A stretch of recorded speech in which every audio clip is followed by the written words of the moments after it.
Well, good afternoon, everybody. I'm Dave Robbins with End Time Ministries. Thank you so much for joining me on this edition of End of the Age. You know what, everybody? We're living in the end time. Luke chapter 17, verse 29 through 30. But the same day that Lot went out of Sodom, think of Sodom and Gomorrah. The same day Lot went out of Sodom, it rained fire and brimstone from heaven and destroyed them all. Even thus shall it be in the day when the Son of Man is revealed. 2 Timothy 3, 1 through 5. This know also that in the last days perilous times shall come.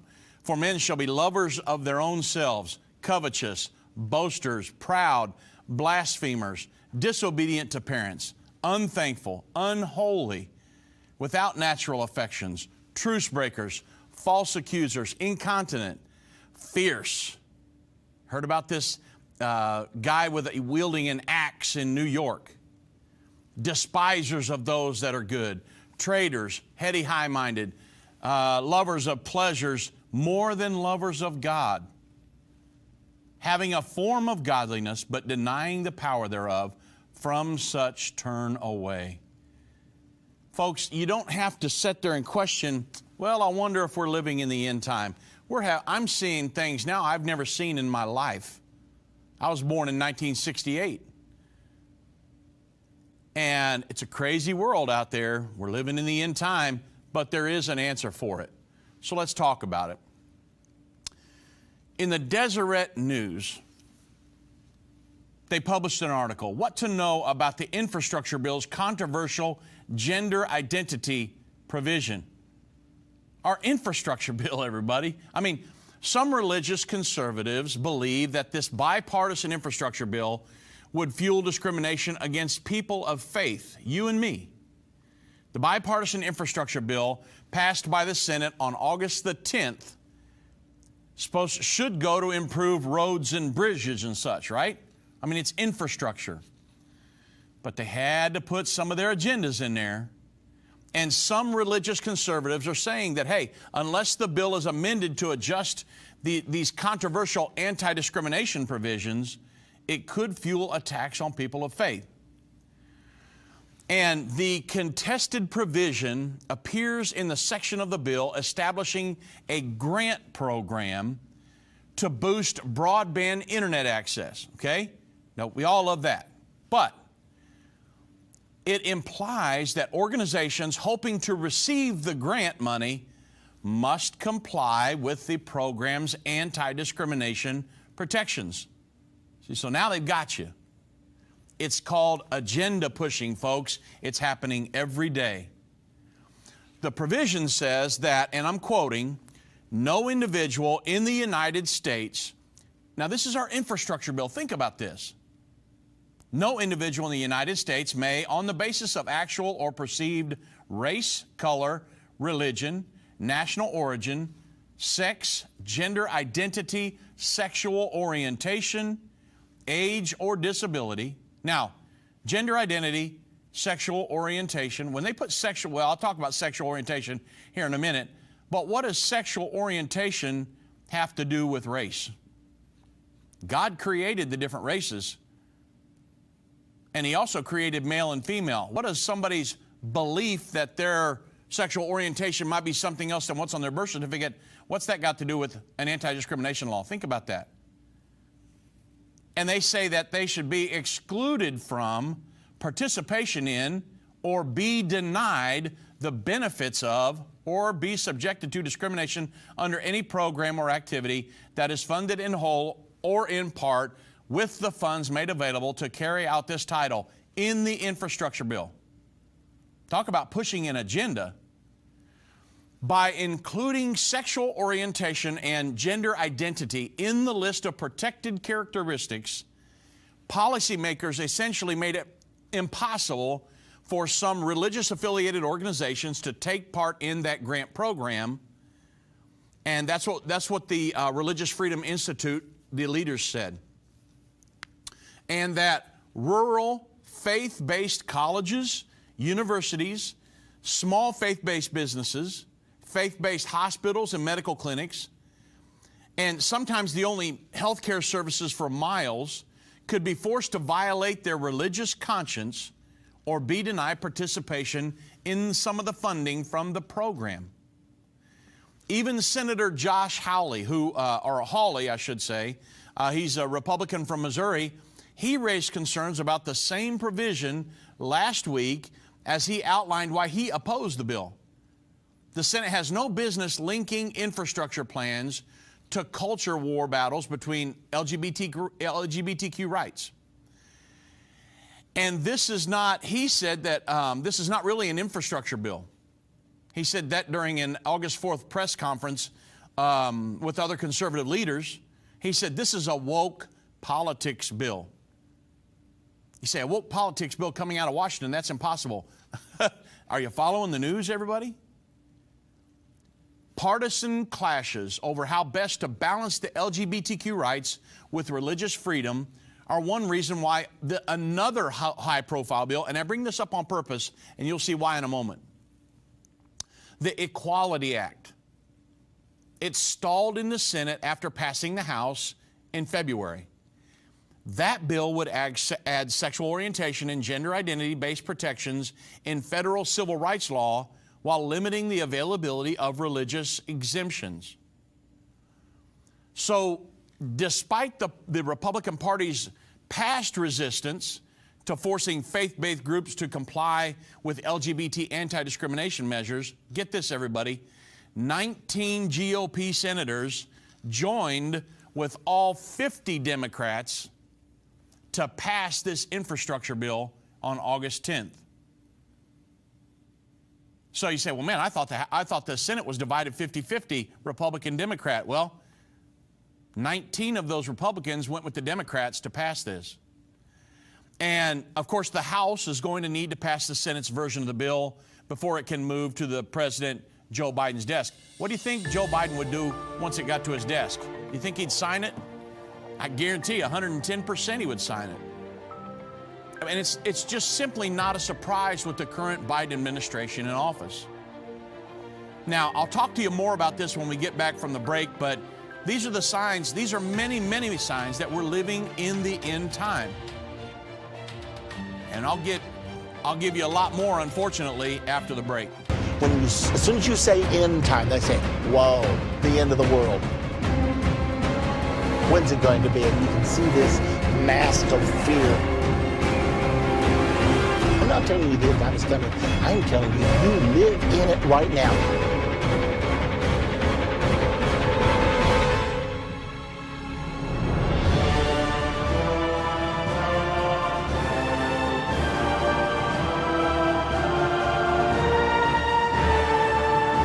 Daniel chapter number 7, verse number 4.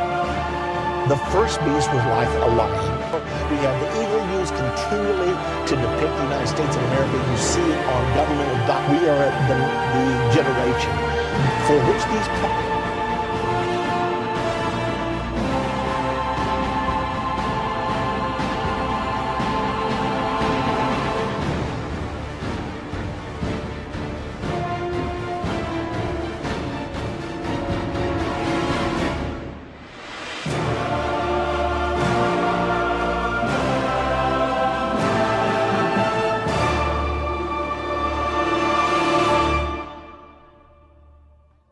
that you will not miss one segment of understanding the end time, because I've had many people tell me it's changed their life forever.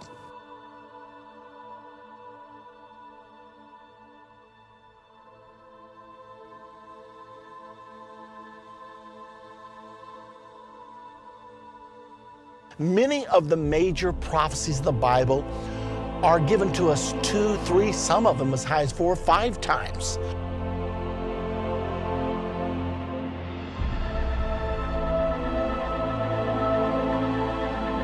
There is not any chance it's not going to happen, because it's in your Bible, it's prophesied, and the prophecies always coming back. So I'm going to get back into the Equality Act and some of the things that are happening right now with what the Joe Biden administration is wanting to overturn from what the Trump administration did. Now, I'm not going to have time in this program to go over everything, obviously, that the Biden administration would love to overturn from the Trump administration. However, I do think that for the sake of just the Judeo-Christian base in America, there's one of the president's agendas that you should be aware of. Back in 2017, the Trump administration revoked federal guidelines issued by former President Barack Obama that allowed public school students to use restrooms and other facilities corresponding to their gender identity. In other words, a young guy comes in, says, hey, I'm transgender, I'm 15 years old, I believe I'm a girl, and I want to use the girls' restrooms, okay? The Obama administration was going to allow that. Donald Trump said, no, I'm not going to allow that. Well, prior to the election, 2020, according to Joe Biden's presidential campaign website, if elected at that point, Joe Biden said, hey, I will ensure young LGBTQ people that they are supported and protected in our schools and college campuses by, and I'm quoting, folks, guaranteeing transgender students have access to facilities based on their gender identity. He said, on my first day in office, or the website said on his first day in office, Biden will reinstate the Obama-Biden guidance revoked by the Trump-Pence administration, and that we will restore transgender students access to sports, bathrooms, and locker rooms. Now, that's as intimate as it gets, folks. A young man, 15, 16, 17 years old, going into a young girl's restroom, high school age, and locker rooms. Now, your government's wanting to push that here in America. And remember, the Bible says, and as is in the times of Sodom and Gomorrah, it's just as crazy now as it was then. And then, of course, young ladies' locker rooms in accordance with their gender identity. Not what it says on their birth certificate, how they were born, but how they identify. It goes on to say that he will direct his Department of Education to vigorously enforce and investigate violations of transgender students' civil rights. Then on February 19th of this year, President now, Joe Biden, said, on my first day in office, I was proud to sign an executive order on preventing and combating discrimination on the basis of gender identity and sexual orientation. And gender identity, just how somebody identifies. And I directed agencies to implement the Supreme Court's Bostock ruling and fully enforce the Title VII of the Civil Rights Act, 1964, and other laws that prohibit discrimination on the basis of gender identity, sexual orientation. Now it's time for Congress to secure these protections once and for all by passing the Equality Act. So you wonder where we're at in America, everybody? Well, not everybody. Obviously, there's Christians, there's faith-based organizations that say, no, we cannot comply with this. But our current administration is trying to cram this down everybody's throat. Young men going into young ladies' restrooms, locker rooms, participating on their sports teams, they're wreaking havoc, folks. And many other things. Think about this. The Chesterfield Observer, they published an article, School Board adopts a policy protecting transgender students. Okay? So many of you may be facing this in the school where you're at now. Largely overshadowed by this ongoing debate over the mandatory use of face mask in K through 12. The Chesterfield School Board approved new guidelines for the treatment of transgender and non-binary students last week, with little of the rancor and resistance that has been met in other Virginia communities. So by a 4-0 vote, with Bermuda District Representative Ann Coker abstaining, the board met its state-imposed deadline by adopting a transgender policy prior to the 21-22 school year. It's just now getting ready to start. Policy 1015 empowers all Chesterfield County Public School students to assert a name and gender pronoun that reflect their gender identity. Now, this happened to a friend of mine's school down here in the Texas area as well. He was going online. I think he was taking school from home, and he had to put in what he wanted to be identified by. Now, get this. In Chesterfield, the kids have to put in gender pronoun that reflect their gender identity. Here it is, without any substantiating evidence. That's what the provision says. So they don't have to give legal documents or a diagnosis or a treatment by a medical professional, nothing. And the school staff, it requires the school staff to address the students as their preferred name and pronoun. So all a student has to do is go in and say, I identify as, if a young man goes in and says, I identify as a young lady now, with no proof. It allows students to use the bathrooms, locker rooms, wear clothing, and participate in any school program, sports events, or whatever, or extracurricular activities consistent with their gender identity, just how they identify, without having to prove anything. Are some of you guys and ladies facing that with your children in this school year? School personnel must adhere to legal standards of confidentiality relating to information about the student's transgender status and can only disclose it even to a parent or guardian with the student's consent. So, if Johnny goes to school and says, hey, I'm a girl, I want to go into the girls' restroom, his parents don't even have to know about it, and the teachers aren't allowed to tell the parents without the student's consent. Now, that's crazy. I'm just going to be honest with you. I'm a Christian man, and to me, I can't even get my mind to comprehend that kind of decision making. But yet, here we are in 2021, and that's what some of you may be facing with your students going into this 2021 or the 21-22 school year. Then, the Associated Press just said that the Transportation Secretary, Pete Buttigieg, says that he and his husband are now parents. Transportation Secretary Pete Buttigieg has announced that he and his husband, I say quote-unquote husband, Chasen, have become parents. He and his husband. I got to say that again. It says, for some time, Chasen, Pete Buttigieg, I'm quoting, for some time, Chasen and I have wanted to grow our family. Now think about that. Two men, folks, wanting to grow their family. He said, we're overjoyed to share that we've become parents.